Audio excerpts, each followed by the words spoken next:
Dynasty Warriors Origins showed me a lot about what Omega Force can do with more powerful hardware. The series known best for taking on thousands of enemies all at once is finally taking a step on the PS5 and Xbox Series X. More enemies on screen at once, better loading times, and of course better graphics. With this being the next big step for the future of Warriors games, it's time to see the places that Origins went above and beyond, plus the parts that may annoy the longtime fans. But first, thank you to OTAKU for a review code so I can get this video out just a bit sooner. I've practically been glued to this game for the past week, and I think there's a decent amount to get into here. You start off as a nameless hero in the Three Kingdoms era. We follow his journey meeting up with heroic armies and trying to figure out the secrets of his past. There's a lot of moments where we get to meet and know each hero better and grow strong bonds with them. And that's characters like Guan Yu, the powerful military general, and of course everyone's favorite warrior Lu Bu. He's just like the real-life Chinese version of Broly. Through every battle and war meeting, things unfold into a story filled with both powerful soldiers and even some dark sorcery. They didn't hold back on mixing the history with some magic, and it ties together pretty well with the main character. But one thing you might not like is that he's not customizable whatsoever. He's kinda just a blank slate, and I guess that's what they were going for. I do think it would be cool if we could create our own character and see how things worked out with him. But for what we have, I can't really be mad about it. But something you might be mad about is that you can't play as anyone else but the main character. Some battles will let you swap out every now and then for a short period of time, but that's just about it. So if you select your companion before a match, you can play as them for about a minute at a time, but it only pops up every 10 minutes or so. And they kinda make up for it with how many weapon choices that we have. But if you expect to play as all your Three Kingdoms favorites, that's just not gonna be the case. At least not for now.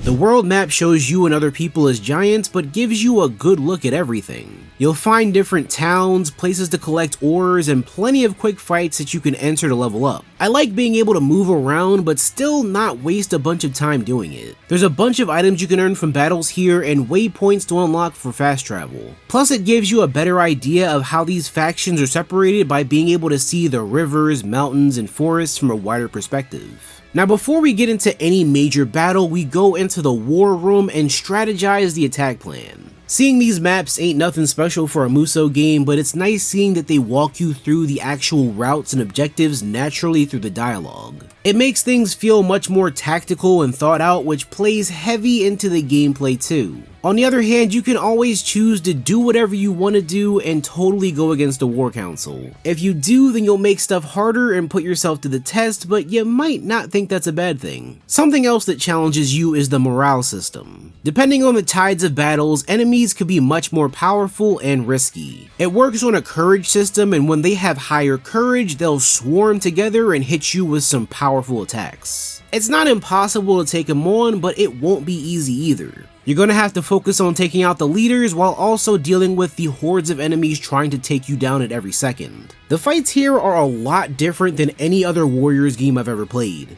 And I'll tell you, I'm not big on the main Dynasty games, but from playing so many of the spin-offs and some of the Samurai games, this feels fresh. One thing I was looking forward to is seeing how these massive battles will look on the new PS5 hardware. And they didn't disappoint because things look epic with how many enemies can be on screen at the same time. Getting jumped by these guys feels a lot different now, and it's great being able to battle your way out of a mosh pit of soldiers. The main objectives are the same, with you fighting hordes, taking bases, and beating bosses. But the biggest changes come from the combat and how much it focuses on individual fights. Having these options for parrying attacks and strategizing different combos makes things feel intense. Sure, you can still just overpower your enemies, but they encourage you to be a lot less button mashy and more thoughtful. Battles can have sorcery that makes these weird things happen, like shadow enemies and tornadoes. Luckily, our main character has an ability to see through the sorcery with his special eyes. All of this ties into the deeper parts of the plot and the main character Zuluan's backstory. And I'm not gonna dig too deep into that, but it's a fun little gimmick that pops up in stages every now and then. The weapons, gear, and skill trees are going to be the parts that make you want to spend more time grinding. There's 9 weapon types from swords, spears, gauntlets, hoops, and more. You might have your favorites you want to get the strongest version of, and it's pretty fun working your way towards it. Every weapon class has its own proficiency where you can unlock new battle skills and make yourself even stronger. The more fights you get into using a certain weapon, the stronger it will become. And personally, I like the hoops because of their wide attack area.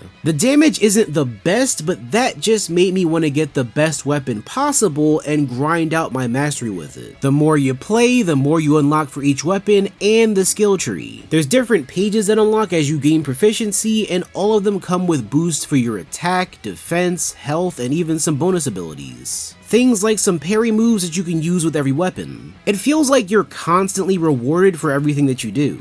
And if you're someone who enjoys grinding out the extra battles or doing side missions, then you'll end up having a powerful build in no time. The ores you collect on the map can be turned into gems back at the end. Those gems give you extra boosts and can even be upgraded. Unlocking them and upgrading them is completely random, but each one can be useful depending on your build. Having some extra attack range for the gauntlets is cool, or even healing up after defeating a number of enemies. You can also build bonds with characters who also give you some special training to complete for extra skill points. That can be anything like defeating enemies with battle arts or parrying a number of attacks. I like that it's optional but rewarding at the same time. Getting to know some of these people was nice while also not wasting your time with some random quests. A lot of the training can be completed in a quick battle or as part of a main story fight. As long as you gather up those quests in between fights, you can always finish them, sometimes without even realizing it. And I really like that when you do want to focus on them, you can just go in the options, check the objective, and even swap your weapons right on the fly. They made this feel natural, and it opens up a lot of ways to make progress. One thing I gotta say is that this is surprisingly longer than I expected. That's what she said!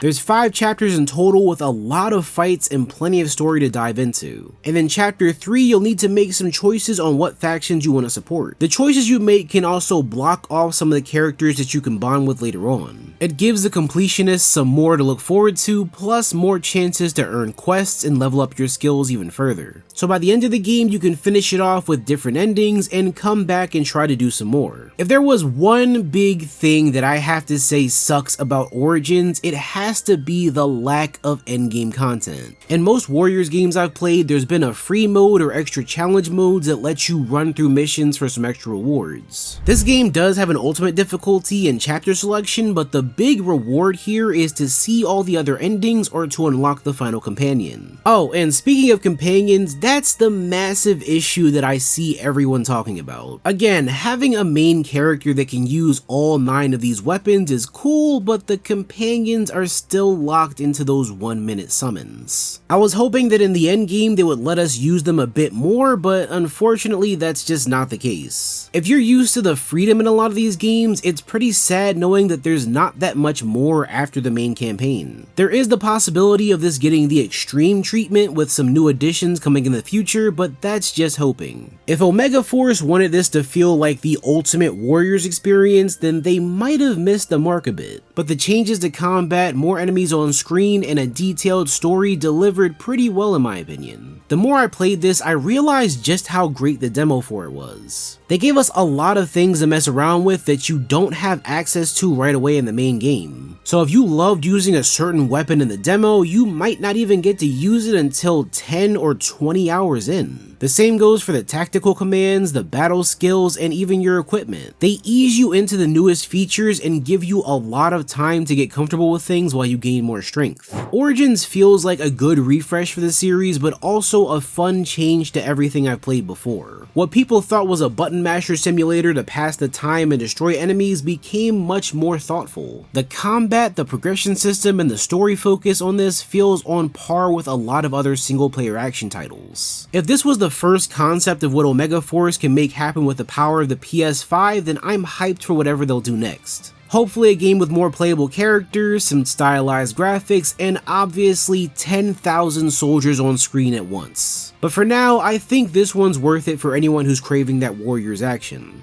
Let me know what you guys think about it in the comments. Also, thank you again to OTAKU for the review code. Subscribe for more videos just like this one, and I'll see you all in the next one.